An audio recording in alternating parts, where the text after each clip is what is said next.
Club चल रहा है महिला के लिए अलग, यूथ के लिए अलग, इसके बारे में क्या कहना है? गाँव में अभी जो बना है, देखिए, यूथ क्लब की परिकल्पना बिल्कुल इससे जुदा है। बिहार में जब मैंने जन स्वराज अभियान शुरू किया तो मैंने एक सूची बनवाई कि बिहार में कौन से लोग, किस तरह के लोग यहाँ एमएलए, विधायक, मंत्री, सांसद बनते हैं। तो मैंने जब पिछले 30 वर्ष के विधायकों का और सांसदों का सूची बनवाया तो मुझे पता चला कि यहाँ पिछले 30 वर्ष में सिर्फ 1250-1300 परिवार के लोग ही विधायक और सांसद बने हैं। बिहार की आबादी है 13 करोड़, 3.5 करोड़ परिवार के लोग यहाँ रहते हैं, लेकिन विधायक सांसद यहाँ सिर्फ 1250-1300 परिवार के लोग ही बने हैं। ये एक तरीके से कुछ परिवार का राजनीति पर कब्जा है। विधायक का लड़का विधायक बनेगा, मंत्री का लड़का मंत्री बनेगा। सामान्य जो बच्चा है, अगर आपके बाबूजी विधायक नहीं है, बहुत पैसे वाले नहीं है, राजनीति में पहले से बहुत सक्रिय नहीं है, तो आपको चुनाव लड़ने का अवसर बिहार में नहीं है। और ऐसा सिर्फ लालू जी के केस में नहीं, बहुत लोगों को लगता है कि लालू जी के परिवार का दबदबा है। हर विधानसभा, हर प्रखंड में कोई ना कोई ऐसा परिवार है जो कि राजनीति करता है। जैसे आप उदाहरण के तौर पर देख लीजिए, भाजपा को हम लोग मानते हैं कि भाई, बहुत लोग ऐसा मानते हैं कि भाजपा तो परिवार की पार्टी नहीं है, लेकिन अभी भाजपा के अध्यक्ष हैं सम्राट चौधरी जी बिहार में।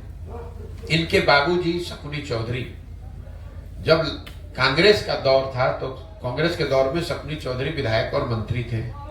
जब लालू जी का दौर आया तो उसमें भी शकुनी चौधरी जी विधायक और मंत्री थे। जब नीतीश जी का दौर आया तो उसमें भी शकुनी चौधरी जी विधायक और मंत्री बन गए। और आज अगर भाजपा की बढ़त ताकत दिख रही है तो भाजपा को भी कोई दूसरा नहीं मिला, शकुनी चौधरी का बच्चा ही मिला है। तो ये कमोवेश हर प्रखंड, हर जिले की स्थिति है। 4, 5, 10 परिवारों ने राजनीति पर पूरा अपना कब्जा बनाया हुआ है। जिस दल का, जिस नेता का भी हवा होता है, सब उसी में चले जाते हैं। जनता को ऐसा लगता है कि हम इनको हटाकर नया ला रहे हैं, लेकिन नीतीश कुमार, चाहे 15 साल लालू जी का शासन हो या नीतीश कुमार का शासन हो, 2/3 से ज्यादा विधायक और सांसद वही लोग हैं जो पहले लालू जी के साथ थे। इस व्यवस्था को तोड़ने के लिए जन स्वराज में हमने एक व्यवस्था बनाने का प्रयास किया है, जिसमें जन स्वराज का ये संकल्प है कि पूरे बिहार से 1 लाख बच्चों को, जो राजनीतिक सामाजिक जीवन में आना चाहते हैं, जो बड़े बाप के बच्चे नहीं है लेकिन राजनीति में आकर अपने लिए जगह बनाना चाहते हैं, ऐसे 1 लाख बच्चों को, मतलब हर पंचायत में 8 से 10 ऐसे बच्चों को राजनीति में लाने की जो जिम्मेवारी है, उनको प्रशिक्षण है, उनको व्यवस्था है, उनको हाथ पकड़कर आगे बढ़ाने की बात है, वो जिम्मेवारी जन स्वराज ने ली है। जन स्वराज के माध्यम से मेरा प्रयास है कि हर प्रखंड में 8 से 10 ऐसे बच्चों को चिन्हित किया जाए जो सामाजिक राजनीतिक जीवन में अपने लिए पहचान बनाना चाहते हैं, आगे 4 वर्ष, 5 वर्ष, 10 वर्ष में चुनाव लड़ना चाहते हैं। और ऐसे बच्चों को इन क्लबों के माध्यम से संगठित किया जाए और उनको प्रशिक्षित किया जाए, ताकि आने वाले समय में अपनी क्षमता के अनुसार ये बच्चे वार्ड सदस्य लड़े, मुखिया लड़े, सरपंच लड़े, विधायक लड़े, जो जिसकी क्षमता हो उनको आगे बढ़ाया जा सके। इसीलिए ये क्लब बनाए जा रहे हैं। और एक सब था और कुछ किसी से कुछ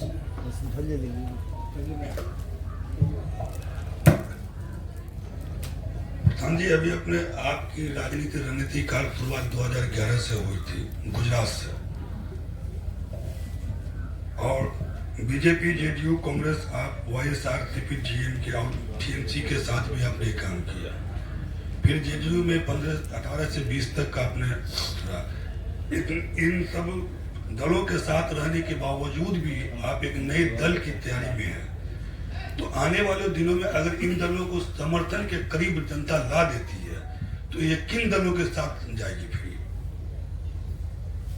देखिए, पहली बात तो ये है कि जो आपने बात बताई कि 10 साल मैंने अलग अलग दल और नेताओं के साथ काम किया है, और उसी काम के आधार पर जो अनुभव मेरा है कि सिर्फ दलों को जिताने हाराने से, नेताओं के चुनाव जीतने हारने से बहुत समाज में आमूल चूल परिवर्तन नहीं आता है। ये मेरा अपना 10 साल का अनुभव रहा है। जैसा आपने लिस्ट गिनाया, हमने करीब करीब सभी नेताओं के साथ, बड़े दलों के साथ काम किया है। उनको जिताने में अपनी भूमिका भी मेरी रही है। वो जीत कर आए भी, लेकिन उससे समाज नहीं बदला, उससे बिहार नहीं बदला। बिहार ने महागठबंधन की सरकार देखी है, बिहार ने एनडीए की सरकार देखी है। हम बिहार के नागरिक होने के नाते हम लोगों ने कांग्रेस यूपीए की सरकार दिल्ली में भी देखी है, और अभी मोदी जी एनडीए की भी सरकार देख रहे हैं। इन सारे कॉम्बिनेशन से बिहार से गरीबी नहीं खत्म हुई, यहाँ से पलायन नहीं रुका, यहाँ फैक्ट्रियां नहीं लगी, यहाँ के लोगों का जीवन स्तर नहीं सुधरा। तो मेरा अपना 10 साल का जो अनुभव है कि जब तक समाज के स्तर पर प्रयास नहीं किया जाएगा तब तक राजनीति के जरिए कोई बहुत बड़ा आमूलचूल परिवर्तन नहीं लाया जा सकता है। तो अपने 10 साल के अनुभवों के आधार पर जो मैंने परिकल्पना बनाई है, 2 वर्ष लगे, 3 वर्ष लगे, 5 वर्ष लगे, समाज के स्तर पर जाकर प्रयास किया जाए। लोग जब जगेंगे, लोगों की चेतना जगेगी, तभी इस चीज को सुधारा जा सकता है। चुनाव जीतना कठिन है, लेकिन उससे बहुत ज्यादा कठिन है कि चुनाव सही लोगों के साथ जीता जाए। तो ये जो पूरा प्रयास है, ये सिर्फ चुनाव दल बनाकर चुनाव जीतने का प्रयास नहीं है, ये सही लोगों के साथ दल बनाकर चुनाव जीतने का प्रयास है, ताकि जीतने के बाद सही मायनों में यहाँ व्यवस्था परिवर्तन की दिशा में काम किया जा सके। आपने कहा गठबंधन वगैरह, तो ये जो पूरा प्रयास है, इसमें जब कोई दल ही नहीं है तो गठबंधन कैसे बनेगा? गठबंधन का कोई सवाल नहीं है। जब दल बनेगा तो ये जो पूरी परिकल्पना है, इसमें आप यकीन रखिए, या तो हम अर्श पर मरेंगे या फर्श पर मरेंगे, बीच में आने की कोई संभावना नहीं। अगर समाज को ये बात समझ में आ जाए तो इतनी सीट मिलेगी कि आपको किसी को गिनने की जरूरत नहीं पड़ेगी, किसी से गठबंधन की जरूरत नहीं पड़ेगी।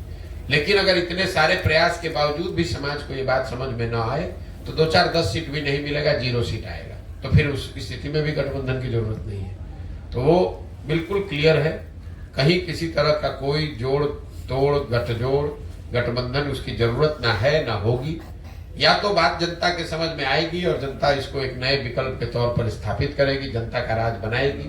अगर उनको नहीं समझ में आएगा तो जैसे चल रहा है वैसे चलता रहेगा।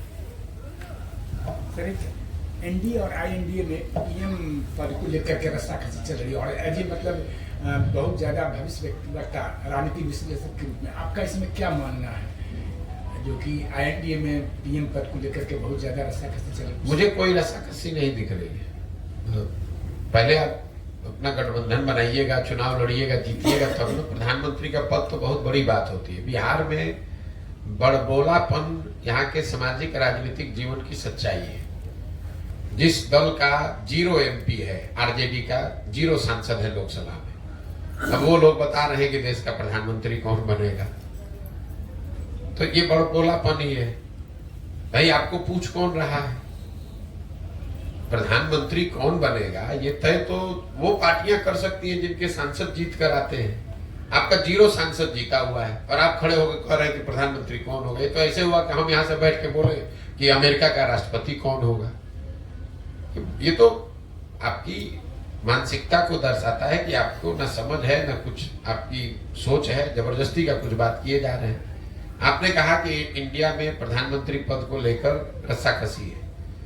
मेरे भाई, अभी तो इंडिया गठबंधन के 3-4 खाली बैठक हुई है, अभी तो कार्यक्रम तय नहीं हुआ, सीट एडजस्टमेंट तय नहीं हुआ, यही नहीं पता है कि वो लोग चुनाव कैसे लड़ेंगे। तो रस्साकसी क्या होना है? तो कॉमन सेंस की बात है।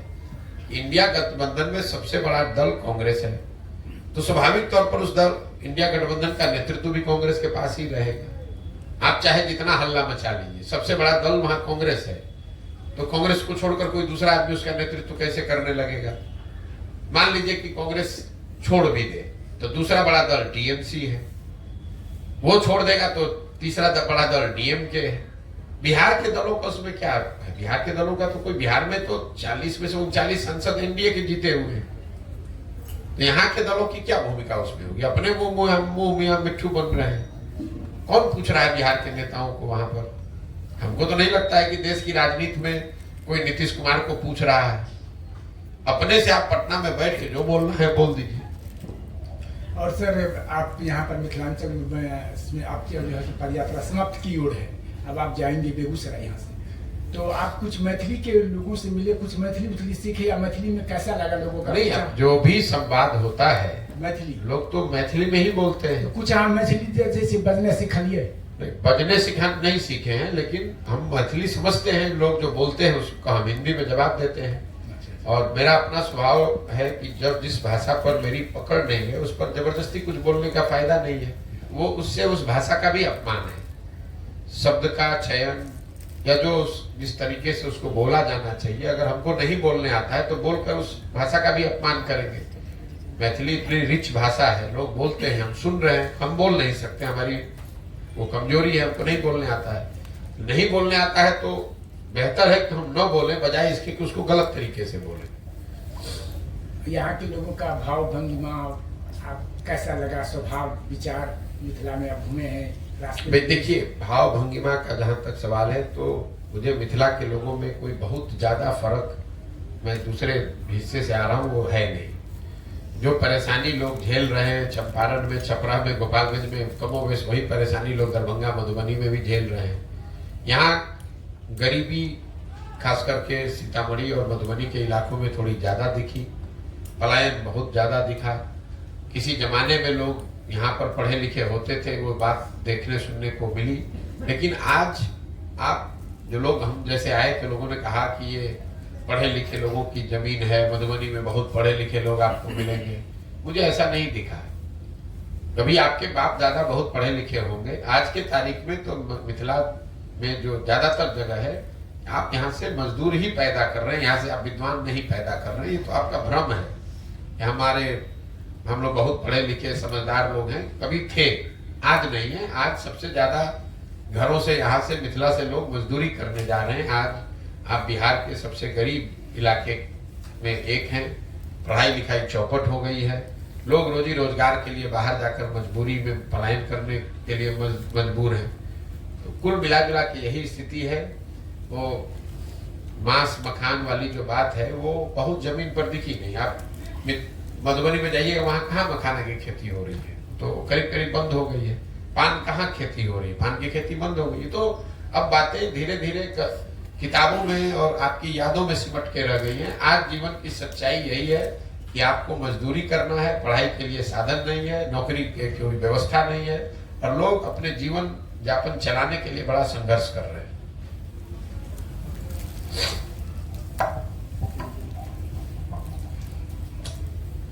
आप जदयू, बीजेपी, टीएमसी सभी का राजनीति कर रहे हैं, तो अब आप और आपका वैचारिक मिलन वाली पार्टी कौन है?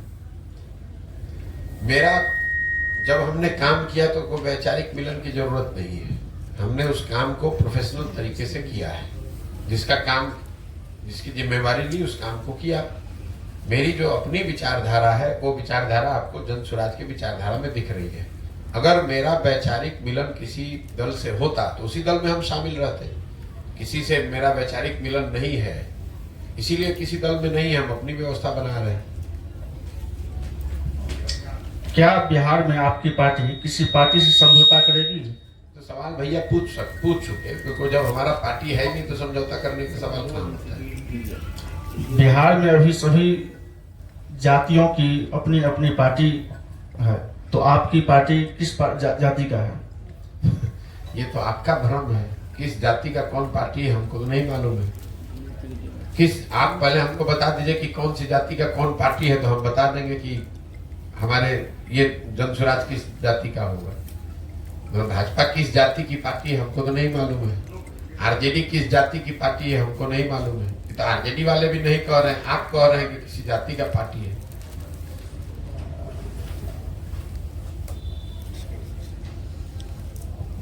सर, मिथिलांचल में आकर सर आपको कैसा लगा? मैंने जो अभी बात बताया, मिथिलांचल में आकर यही लगा कि जिस तरह की एक रूपरेखा मिथिलांचल के बारे में किताबों में लिखी गई है, लोग बात करते हैं, अपने किस्से कहानियों में सुनाते हैं, उससे और आज की जमीनी हकीकत में कोई सामंजस्य नहीं है। आज जमीनी हकीकत मिथिला की गरीबी की, अशिक्षा की, बेरोजगारी की, भुखमरी की है। किसी जमाने में आप यहाँ पर पढ़े लिखे समृद्ध लोग होते थे, आज आप बिहार के सबसे गरीब, पिछड़े, अनपढ़ समाज का हिस्सा है। सर, आपकी पद यात्रा करने का उद्देश्य क्या रहा सर? 3 उद्देश्य आपको शुरू में ही बता दिया। आप शुरू करने से पहले, पत्रकार वार्ता आपके क्वेश्चन लेने से पहले मैंने शुरू किया कि उद्देश्य 3 है कि समाज को बताया जाए कि भाई अगर आपको अपनी दशा सुधारनी है तो अपने बच्चों के भविष्य के लिए वोट कीजिए। दूसरा कि अगर आपको लगता है कि बिहार में कोई दल अच्छा नहीं है तो नया विकल्प, नया दल बनाइए। और तीसरा कि बिहार के विकास के लिए एक योजना बनाई जाए जिससे कि अगले 10 वर्ष में यहाँ के गाँव का, पंचायतों का विकास हो सके। आपके जनसभा में महिलाओं की संख्या काफी रहती है सर। गांव में ही महिलाओं की संख्या ज्यादा है, क्योंकि जो पुरुष हैं, जो नवयुवक हैं, वो तो सब बाहर चले गए हैं काम करने के लिए। महिलाओं की संख्या ज्यादा होने की एक वजह यह है कि यहाँ पर पलायन का स्तर बहुत ज्यादा है। गांव में आप जाएंगे तो आपको छोटे बच्चे मिलेंगे, बूढ़े मिलेंगे, महिलाएं मिलेंगी। जो नवयुवक है वो हर गांव में 40 से 50% नवयुवक बाहर चले गए हैं काम करने के लिए। जिन पंचायत और प्रखंडों में बाढ़ की समस्या है, वहां पर तो 60-70% लोग बाहर जाकर मजदूरी कर रहे हैं। तो स्वाभाविक तौर पर जब लड़के हैं ही नहीं यहाँ, तो वो सभा में भी नहीं आएंगे, क्योंकि गांव में ही नहीं है। ऐसा तो नहीं है सर कि पद यात्रा खत्म होने के बाद आप मिथिलांचल के लोगों को भूल जाएंगे? भैया, मिथिलांचल के लोगों को याद करने के लिए कोई अलग से तो हम प्रयास कर नहीं रहे हैं। हम पूरे बिहार की पद यात्रा कर रहे हैं, उसमें मिथिलांचल भी शामिल है। मिथिलांचल की समस्या, यहाँ के लोग, यहाँ की भावनाएं, वो सब साथ में ही जब पदयात्रा कर रहे हैं, इतना समय बिता रहे हैं, तो हमारे साथ ही वो जुड़ी हुई है। भूलने की क्या बात है। चलिए, आज के दौर में पार्टी का टिकट लेने के लिए प्रत्याशियों को करोड़ों का चढ़ावा चढ़ाना पड़ता है, चाहे वो पार्टी फंड के नाम पे हो या कुछ अलग से हो। भविष्य में नया विकल्प के तौर पे अगर आपका दल आता है, तो प्रत्याशियों का चयन का आधार क्या होगा? चयन का आधार समाज है। ये मैं रोज अपनी सभाओं में कहता हूं कि जो भी जन सुराज से उम्मीदवार होगा, उसको लड़ाने की जिम्मेवारी पार्टी की है, पार्टी की होगी, और उसके लिए संसाधन की व्यवस्था भी जहां तक हो सकेगा वो पार्टी की ओर से ही किया जाएगा। चयन का आधार जिसको भी समाज अपने में से चुनकर निकाले, वही उम्मीदवार होगा। प्रशांत किशोर जी को राजनीति का जो है सो बहुत बड़ा ये कहा जाता है। यह एक प्रयोग आप अपने ये कर रहे हैं या पूरे बिहार की? ये प्रयोग बिहार के लिए कर रहे हैं, बिहार के लड़के हैं। मेरी अपनी समझ है कि बिहार में अगर भगवान ने हमको शक्ति बुद्धि दी है, तो मुझे ये प्रयास करना चाहिए, इसलिए बिहार के लोगों के लिए कर रहे हैं। ठीक है भैया, बहुत बहुत धन्यवाद। एक सवाल और, सरकारी योजना दम तोड़ रही है, आपके माइंड सेटअप में क्या है कि सरकारी योजना डायरेक्ट लोगों को, लाभार्थी को मिले? इस पर किस तरह से काम सोचे हुए हैं कि उसका बेनिफिट जो है डायरेक्ट लोग को मिले? सरकारी योजना दम इसलिए तोड़ रही है क्योंकि बिहार में सत्ता और संसाधन दोनों का केंद्रीकरण हो गया है। पूरी व्यवस्था 2 मंत्री नीतीश कुमार, तेजस्वी यादव और 4-5 अफसर मिलकर चला रहे हैं। तो जब आप सत्ता और संसाधन का इस तरह से केंद्रीकरण कर देंगे, तो स्वाभाविक तौर पर योजनाएं दम तोड़ेंगी, क्योंकि जमीनी हकीकत जो जिनके लिए योजना बनाई गई है उनको पता ही नहीं है, उनकी कोई भागीदारी नहीं है।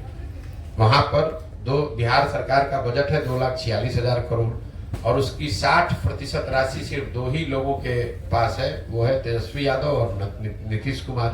तो 2 लोग और उनके 4-5 अफसर वही मिलकर चला रहे हैं। तो बहुत ज्यादा जो सत्ता और संसाधन का केंद्रीकरण हुआ है, इसी की वजह से बिहार में सरकारी योजनाएं जमीन पर लागू नहीं हो रही हैं। तो जन सुराज का या मेरी सोच ये है कि बड़े पैमाने पर सत्ता और संसाधन का विकेंद्रीकरण होना चाहिए। जिन लोगों के लिए योजनाएं बनाई जा रही हैं, उनको योजनाओं के बनाने में और उसके क्रियान्वयन में शामिल किया जाना चाहिए, तभी ये सुधार हो पाएगा। मिथिलांचल में पदयात्रा का रिस्पांस कैसा रहा? ये तो आप आकलन कीजिएगा कि रिस्पांस कैसा रहा। हम तो, जो आदमी घोड़े पे बैठा है उसको क्या समझ में आएगा कि नहीं, तो क्या हम लोग तो एक प्रखंड या एक पंचायत, तो भाई आप अपने प्रखंड में आप देखिए कि क्या रिस्पांस है। जो आपके प्रखंड में होगा वही दूसरे प्रखंड में भी हो। रिस्पांस क्या है, ये तो हमारे पास कोई थर्मामीटर है नहीं कि हम लगा कर देखें कि रिस्पांस अच्छा है कि खराब है। हम अपना काम कर रहे हैं, रिस्पांस अच्छा हो तो भी, खराब हो तो भी। हमारी जिम्मेवारी है, हमको इसको करना है। 5 आदमी आएगा तो भी करेंगे, 500 आदमी आएगा तो भी करेंगे।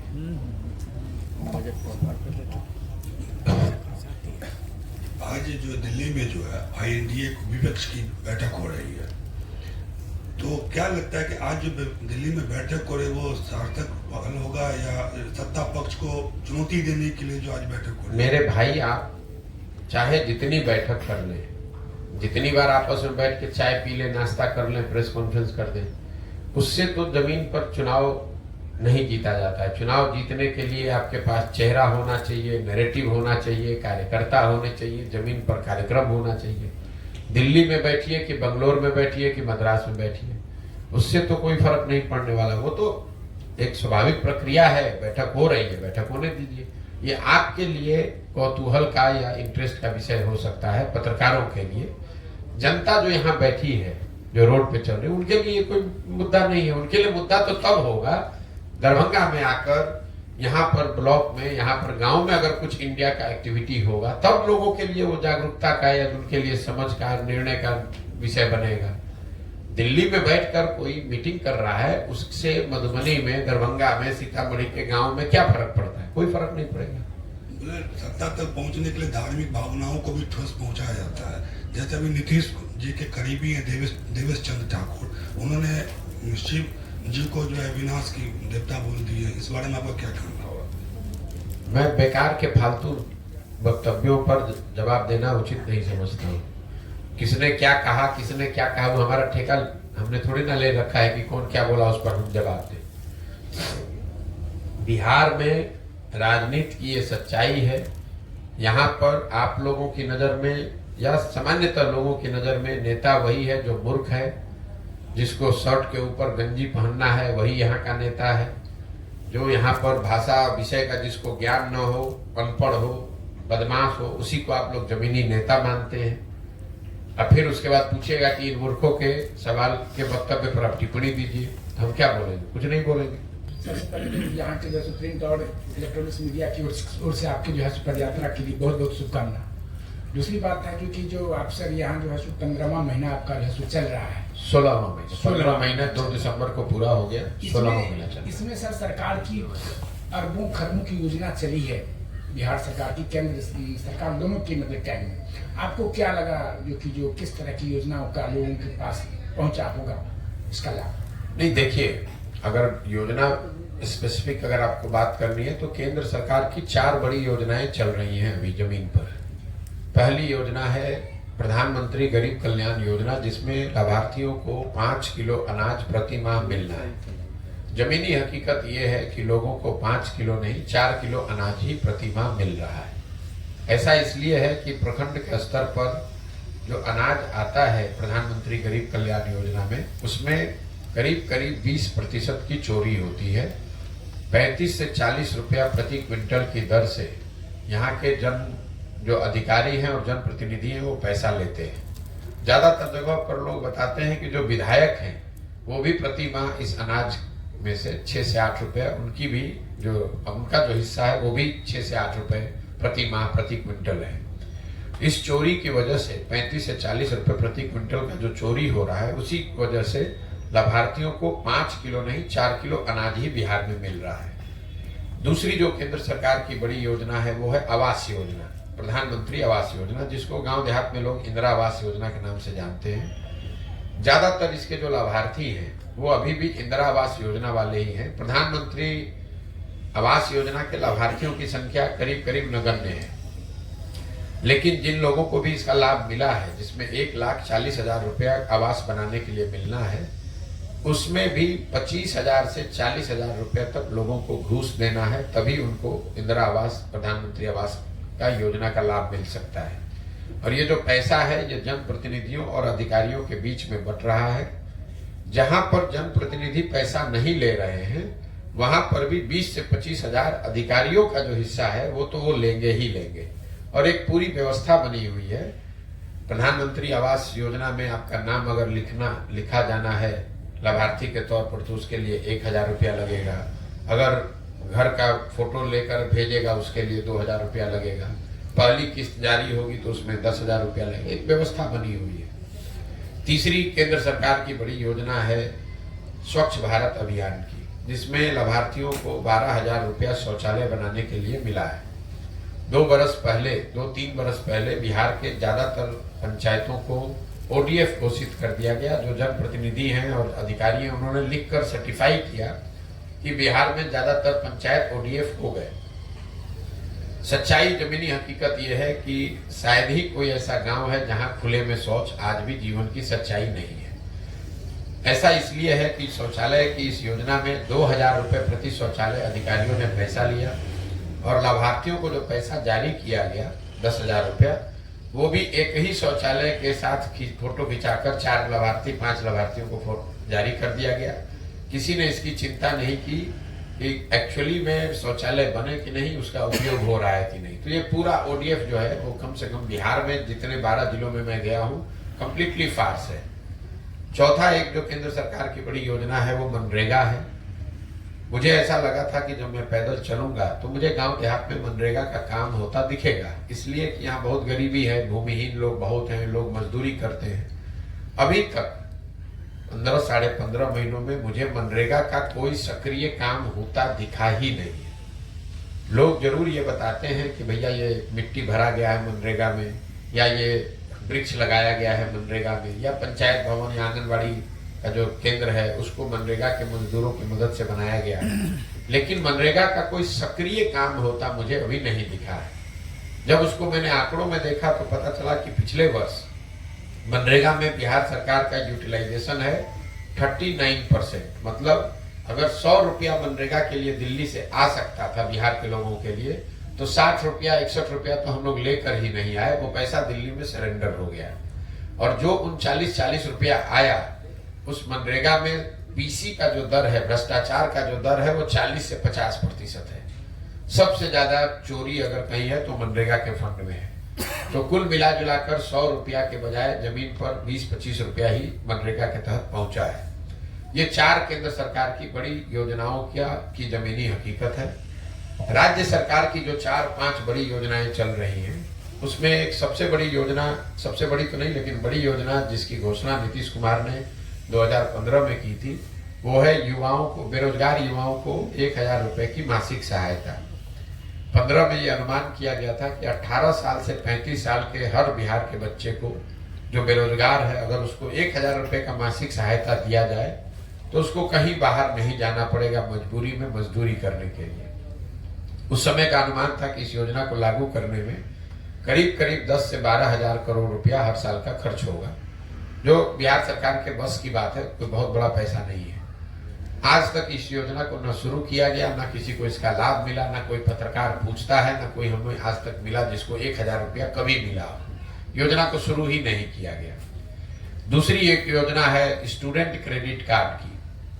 ये बिहार में एक अध्ययन कराया था मैंने 2015 में, तो पता चला कि 1/3 से ज्यादा परिवार यहाँ ऐसे हैं जो 12वीं के बाद अपने बच्चों को पढ़ाने की स्थिति में नहीं है। उनकी आर्थिक स्थिति ऐसी नहीं है जो अपने बच्चों को 12वीं के बाद आगे पढ़ा सके। इसलिए योजना बनाई गई कि अगर सरकार की गारंटी पर बैंक से पैसा मिल जाए ताकि लोग आगे की पढ़ाई कर सकें, जब उनको नौकरी मिल जाएगी तो वो पैसा वापस कर देंगे।